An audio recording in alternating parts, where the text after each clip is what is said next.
46-year-old, now former Cleveland Police Inspector Lee Morgan, we reported on his misconduct hearing back in December, link in the description and up here, for inappropriately touching two female colleagues at a Christmas party, has now been sentenced by Newcastle Crown Court. Morgan couldn't really get away with the act of inappropriate touching, as he was dumb enough to get himself caught on CCTV touching the woman's buttocks whilst he was donning a red Mickey Mouse Christmas jumper.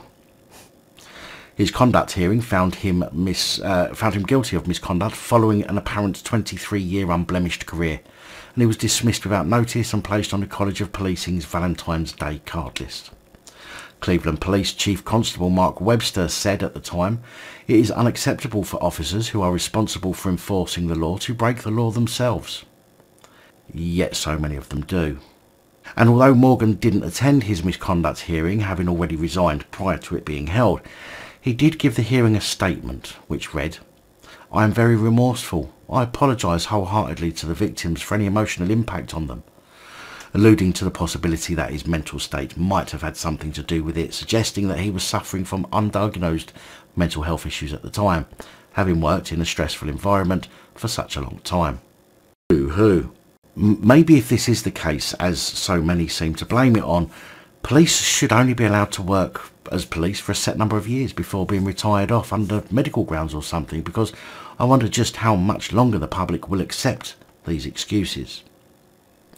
Anyway, Lee Morgan was sentenced at Newcastle Crown Court after admitting 2 counts of sexual assault and was sentenced by the judge to 6 months in jail. Of course, this was suspended for 2 years and ordered to partake in 100 hours of community service, or unpaid work as they now call it.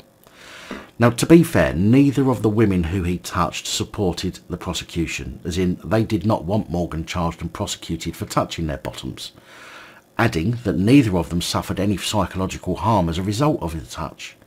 However, the police force themselves took it upon themselves to throw the book at Morgan. Morgan offered guilty pleas on the basis that he had no recollection of committing the offences, having drunk a significant amount that night. Now, although I want police to be held to account and I want the wrong uns weeded out, common sense must come into play somewhere. I've said before that in some cases I do disagree with decisions to prosecute or misconduct police over words somebody's taken to heart or touch that's meaningless. And when you place this against the likes of Carrick or Cousins, although they are extreme cases, this seems to have been a simple act that many of us might have acted out ourselves on many occasions. I think that in this case the police were likely a little heavy-handed in their approach, although strong words or a written warning would have sufficed in my opinion. But then that's simply based on the information that I've found, and there could be more that hasn't been released to the public. Either way, former police inspector Lee Morgan is now Lee Morgan.